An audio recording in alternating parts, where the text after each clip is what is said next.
നമസ്കാരം. കഴിഞ്ഞ ക്ലാസ്സിൽ നമ്മൾ കണ്ടത് ആർസനിക് ആറ്റം വെച്ച് ഡോപ്പ് ചെയ്യുന്നതാണ്. അപ്പോൾ ആർസനിക് ആറ്റം വെച്ച് ഡോപ്പ് ചെയ്ത് കഴിഞ്ഞാൽ എന്താ സംഭവിക്കുക? ഒരുപാട് ഫ്രീ ഇലക്ട്രോൺസ് ആ മെറ്റീരിയലിൽ നമുക്ക് അവൈലബിൾ ആയിരിക്കും. ഈ ഫ്രീ ഇലക്ട്രോൺസ് ആ മെറ്റീരിയലിലൂടെ ഫ്രീ ആയിട്ട് മൂവ് ചെയ്യാൻ പറ്റും. നമുക്കൊന്ന് വായിച്ചു നോക്കാം. If you use only a lot of arsenic atoms for doping, there will be lots of extra electrons. So the resistance of the material will be low and current will flow freely. അതായത് electron flow complete എന്തിനെ depend ചെയ്തിട്ടായിരിക്കും? അല്ലെങ്കിൽ current flow depend ചെയ്യുന്നത് ഇലക്ട്രോൺസിന്റെ നമ്പറിനനുസരിച്ചിട്ടായിരിക്കും. Because of the extra presence of electrons in the atom, lot of current will pass through the substance. വേറെ type doping എന്ന് പറഞ്ഞിട്ടുണ്ടെങ്കിൽ, ഇൻസ്റ്റെഡ് ഓഫ് യൂസിങ് നമ്മൾ ഫിഫ്ത്ത് ഗ്രൂപ്പ് എലമെന്റിന് പകരം ഒരു തേർഡ് ഗ്രൂപ്പ് എലമെന്റ് യൂസ് ചെയ്താൽ, എക്സാമ്പിൾ ആയിട്ട് നമുക്ക് പറയാൻ പറ്റുന്ന ബോറോൺ യൂസ് ചെയ്ത് കഴിഞ്ഞാൽ എന്താ സംഭവിക്കാൻ നോക്കാം. നമുക്ക് ബോറോൺ ആകുമ്പം തേർഡ് ഗ്രൂപ്പ് എലമെന്റ് എന്ന് പറഞ്ഞു. ആ തേർഡ് ഗ്രൂപ്പ് എലമെന്റിന്റെ ഔട്ടർമോസ്റ്റ് ഷെല്ലിൽ 3 ഇലക്ട്രോൺസ് ആണ് ഉണ്ടാവുക. ആ ഒരു നടുക്കിൽ വരുന്ന ഒരു സിലിക്കൺ ആറ്റത്തിന്റെ പൊസിഷനാണ് ഈ ബോറോൺ എൻഗേജ് ചെയ്തിരിക്കുന്നത്. അപ്പൊ ചുറ്റും വരുന്ന 4 സിലിക്കൺ ആറ്റം 4 ഇലക്ട്രോണിനെ കോൺട്രിബ്യൂട്ട് ചെയ്യും. പക്ഷെ ബോറോണിന് കോൺട്രിബ്യൂട്ട് ചെയ്യാൻ 3 ഇലക്ട്രോൺ മാത്രമേ ഉള്ളൂ. ബോറോണിന്റെ ഔട്ടർമോസ്റ്റ് ഷെല്ലില് 7 ഇലക്ട്രോൺ മാത്രമേ കിട്ടുള്ളൂ. ഒരു കോവാലൻ ബോണ്ട് അവിടെ കംപ്ലീറ്റ് ആയിട്ടില്ല. അത് നിങ്ങൾക്ക് ഒരു ഡാർക്ക് അല്ലാത്ത ഒരു സർക്കിൾ ആയിട്ട് കാണാൻ പറ്റും. അപ്പൊ അവിടെ എന്താ സംഭവിക്കാന്ന് വെച്ചാൽ, ഒരു ആബ്സെൻസ് ഓഫ് ഇലക്ട്രോൺസ് ആണ് നമുക്ക് ഒബ്റ്റെയിൻ ചെയ്യുക. ഈ ആബ്സെൻസ് ഓഫ് ഇലക്ട്രോൺസിനെ നമ്മൾ പറയുന്നത് ഹോൾസ് എന്ന് പറയുന്നത്. അപ്പോൾ ഇലക്ട്രോൺസ് ആണെങ്കിൽ അതിന് നെഗറ്റീവ് ചാർജ് ആണെങ്കിൽ, ഇലക്ട്രോൺസ് എന്ന് പറഞ്ഞിട്ടുണ്ടെങ്കിൽ എന്താണ്, പ്രസൻസ് ഓഫ് ഇലക്ട്രോൺസ് നമ്മൾ നെഗറ്റീവ് ചാർജ് ആയിട്ട് എടുക്കുമെങ്കിൽ ആബ്സെൻസ് ഓഫ് ഇലക്ട്രോൺസ് നമ്മൾ ഒരു ഹോള് അത് പോസിറ്റീവ് ചാർജ് ആയിട്ട് കൺസിഡർ ചെയ്യും. അപ്പോൾ ഇലക്ട്രോൺസ് എങ്ങനെയാണോ കറണ്ട് ഫ്ലോനെ സപ്പോർട്ട് ചെയ്യുന്നത്, അതുപോലെ തന്നെ ഹോൾസും കറണ്ട് ഫ്ലോനെ സപ്പോർട്ട് ചെയ്യും. ഇലക്ട്രോൺസ് നമുക്കറിയാം എപ്പോഴും കറണ്ട് ഫ്ലോ എന്ന് പറഞ്ഞാൽ ഇലക്ട്രോൺസിന്റെ ഡയറക്ഷനിലെ മൂവ്മെന്റ് ആണ് എടുക്കാറ്. നമ്മൾ ഇലക്ട്രോൺ മൂവ്മെന്റിന്റെ ഓപ്പോസിറ്റ് ആണ് കറണ്ട് ഫ്ലോ എങ്കിൽ, ഹോൾസ് മൂവ് ചെയ്യുന്ന അതേ ഡയറക്ഷനിലായിരിക്കും കറണ്ട് ഫ്ലോ പറയുന്നത്. ഒരിക്കൽ കൂടെ നോക്കുക, ഇലക്ട്രോൺസ് ഫ്ലോ ചെയ്യുന്നതിന് ഓപ്പോസിറ്റ് ആണ് നമ്മളെപ്പോഴും കറണ്ട് ഫ്ലോ പറയാറുള്ളത് എങ്കിൽ, ഹോൾസ് മൂവ് ചെയ്യുന്ന സെയിം ഡയറക്ഷനിലാണ് നമ്മൾ കറണ്ട് ഫ്ലോ പറയാറുള്ളത്. ഇനി ഇതിനെ ഡിപ്പെൻഡ് ചെയ്തിട്ട് നമുക്ക് സെമി കണ്ടക്ടർ മെറ്റീരിയൽസിനെ 2 ആയിട്ട് ക്ലാസിഫൈ ചെയ്യാൻ പറ്റും. സിലിക്കണ് ഡോപ്പ് ചെയ്ത് നമ്മൾ വിത്ത് എക്സ്ട്രാ ഇലക്ട്രോൺസ്, അതായത് ആർസനിക് 5th ഗ്രൂപ്പ് എലമെന്റ്സ് ആയിട്ടാണെങ്കിൽ large number of extra free electrons ആണ് ഉണ്ടാവുക. അതിന് നമ്മൾ എൻ ടൈപ്പ് സെമി കണ്ടക്ടർ എന്ന് പറയും. N stands for negative, which is the charge of an electron ആണ്. ഇനി സപ്പോസ് സിലിക്കൺ നമ്മൾ ഡോപ്പ് ചെയ്തിരിക്കുന്നത് ബോറോൺ പോലത്തെ തേർഡ് ഗ്രൂപ്പ് ഇമ്പ്യൂരിറ്റീസ് ഉണ്ടാണെങ്കിൽ, അവിടെ ആബ്സെൻസ് ഓഫ് ഇലക്ട്രോൺസ് ആണ് ഫോം ചെയ്യുന്നത്. അതായത് അത് ഹോൾസ് ആണ്, ഹോൾസിന്റെ ചാർജ് പോസിറ്റീവ് ആണ്. അതുകൊണ്ട് നമ്മൾ അതിന് പി ടൈപ്പ് സെമി കണ്ടക്ടർ എന്ന് പറയുന്നു. ഇത് രണ്ടും കൂടെ മിക്സ് ചെയ്തിട്ട് നമുക്ക് എന്ത് പറയാൻ പറ്റും എന്ന് വെച്ചാൽ എക്സ്ട്രിൻസിക് സെമി കണ്ടക്ടർ എന്ന് പറയാൻ പറ്റും. അപ്പൊ extrinsic semiconductor n type ആവാം, അതുപോലെ ഫ്രീ ടൈപ്പ് ആവാൻ പറ്റും. ഇനി ഇങ്ങനെയുള്ള ഒരു semiconductor, n type semi കണ്ടക്ടറാണ് നമ്മൾ ആദ്യമായിട്ട് എക്സാമ്പിൾ ആയിട്ട് എടുക്കുന്നത്. എൻ ടൈപ്പ് സെമി കണ്ടക്ടറിലേക്ക് നമ്മൾ ഒരു എക്സ്റ്റേണൽ ബാറ്ററി കണക്ട് ചെയ്യുകയാണെങ്കിൽ എന്താ സംഭവിക്കുന്നത് നോക്കാം. എക്സ്റ്റേണൽ ബാറ്ററി കണക്ട് ചെയ്യുമ്പോൾ അതിന്റെ പോസിറ്റീവ് ടെർമിനലിൽ നിങ്ങൾക്ക് കാണാം, നെഗറ്റീവ് ടെർമിനലിൽ നിങ്ങൾക്ക് കാണാം. നമ്മൾ ഈ മെറ്റീരിയലിന്റെ അകത്ത്, എൻ ടൈപ്പ് സെമി കണ്ടക്ടറിന്റെ അകത്ത് നമ്മൾ എക്സ്ട്രാ വന്ന ഇലക്ട്രോൺസ് ഉണ്ട്. ആ ഇലക്ട്രോൺസ് ഓൾറെഡി ആർതാണ്, ആർസനിക്കിന്റെ ഇലക്ട്രോൺസ് ആണ്. അപ്പൊ ആ ആർസനിക്കിന്റെ ഇലക്ട്രോൺസ് ഫ്രീ ആയിട്ട് സബ്സ്റ്റൻസിൽ നിൽക്കുകയാണ്. അപ്പൊ നമ്മളൊരു ബാറ്ററി സപ്ലൈ കൊടുത്തു കഴിഞ്ഞാൽ എന്ത് സംഭവിക്കും, ബാറ്ററിയുടെ പോസിറ്റീവ് ചാർജ് ഈ എൻ ടൈപ്പ് മെറ്റീരിയലിനകത്തുള്ള ഇലക്ട്രോൺസിനെ നന്നായിട്ട് അട്രാക്ട് ചെയ്യും. അപ്പൊ അതേ സമയത്ത് എന്ത് സംഭവിക്കും, അപ്പൊ ഇലക്ട്രോൺസ് എല്ലാം കൂടെ ഒരു സൈഡിലേക്ക് ഡ്രിഫ്റ്റ് ചെയ്യും, പോസിറ്റീവ് സൈഡിൽ ഓഫ് ദി ബാറ്ററിയിലേക്ക് ഡ്രിഫ്റ്റ് ചെയ്യും. ഇനി സബ്സ്റ്റൻസിനകത്ത് അപ്പൊ ആർസനിക്കിന് ഇലക്ട്രോൺ ആണ് ഇത്. ഈ ആർസനിക് അപ്പൊ എന്ത് സംഭവിക്കും, ഒരു positive ചാർജായി മാറിയിട്ടുണ്ടാവും.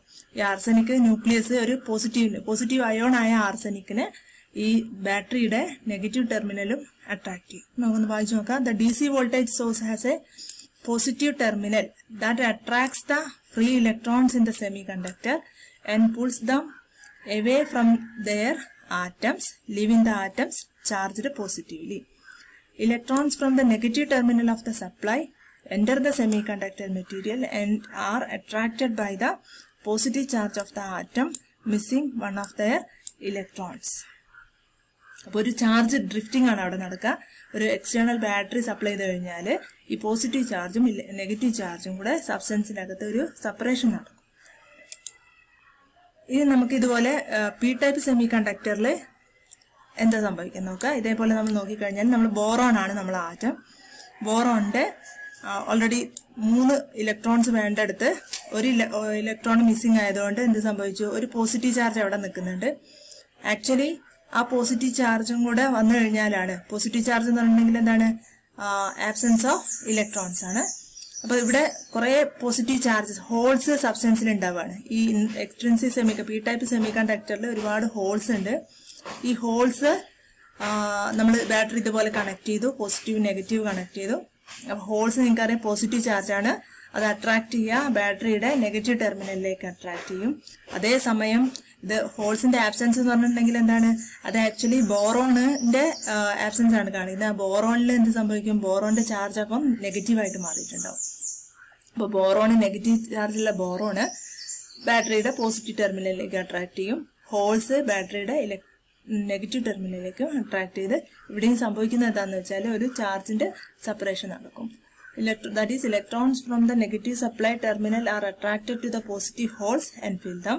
The positive terminal of the supply puts the electrons from the holes, leaving the holes to attract more electrons. Current flows from the negative terminal to the positive terminal. Inside the semiconductor, current flow is actually by the movement of the holes from positive to negative charge. ഇതിൽ നമ്മൾ ശ്രദ്ധിക്കേണ്ട കാര്യം എന്താണെന്ന് വെച്ചാൽ N type semi കണ്ടക്ടറിൽ extra ഒരുപാട് electrons ഉണ്ടായിട്ടുണ്ട്. അതിലെ ഈ എക്സ്ട്രാ വരുന്ന ഇലക്ട്രോൺസ് ആണ് ചാർജ് കണ്ടക്ഷന് സഹായിക്കുന്നത്. പി ടൈപ്പ് സെമി കണ്ടക്ടേഴ്സ് ആണെങ്കിൽ അവിടെ ഒരുപാട് എക്സ്ട്രാ ഹോൾസ് പോസിറ്റീവ് ചാർജസ് ആണ് ഉണ്ടായിട്ടുള്ളത്. അതാണ് അതിന്റെ ചാർജിന്റെ ഫ്ലോക്ക് സഹായിക്കുന്നത്. അപ്പം യൂഷ്വലി ഒരു സെമി കണ്ടക്ടർ മെറ്റീരിയൽ വരുമ്പോൾ നമുക്കറിയാം നമ്മള് പ്യുവർ സ്റ്റേറ്റ് തന്നെ ഒരുപാട് ടെമ്പറേച്ചർ കൂടുന്നതിനനുസരിച്ചിട്ട് ഒരുപാട് ബോണ്ട് ബ്രേക്കിംഗ് കൊണ്ട് ഇലക്ട്രോൺസ് ഉണ്ടാവും.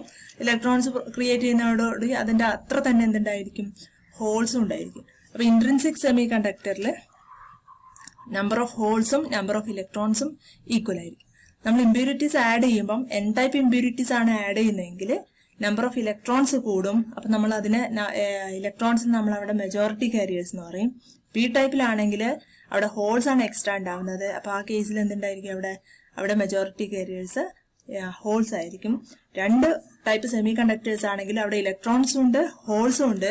പക്ഷെ എൻ ടൈപ്പ് സെമി കണ്ടക്ടറിൽ ഇലക്ട്രോൺസ് ആണ് അവിടെ majority carriers. P type semiconductors ആണെങ്കിൽ അവിടെ ഹോൾസ് ആണ് മെജോറിറ്റി കാരിയേഴ്സ്.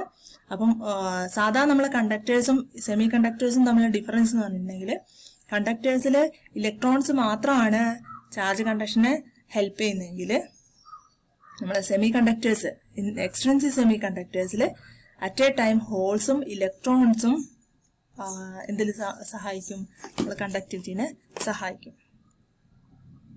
ഓക്കെ, ഇതിന്റെ ഒരു സമ്മറി നോക്കുകയാണെങ്കിൽ നമുക്ക് പറയാൻ പറ്റും. In its pure state, semiconductor material is an excellent insulator.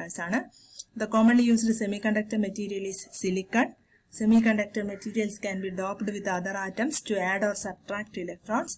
An N-type semiconductor material has extra electrons. A P-type semiconductor material has a shortage of electrons with vacancies called holes. The heavier the doping, the greater the conductivity or the lower the resistance. Doping in the level കൂടുന്നതിനനുസരിച്ചിട്ട് conductivity കൂടും. By controlling the doping of silicon, the semiconductor material can be made as conductive as desired. നമുക്ക് ഡോപ്പിങ്ങിന്റെ level control ചെയ്തിട്ട് എത്രത്തോളം conductivity വരണം എന്നുള്ളത് നമുക്ക് decide ചെയ്യാൻ പറ്റും.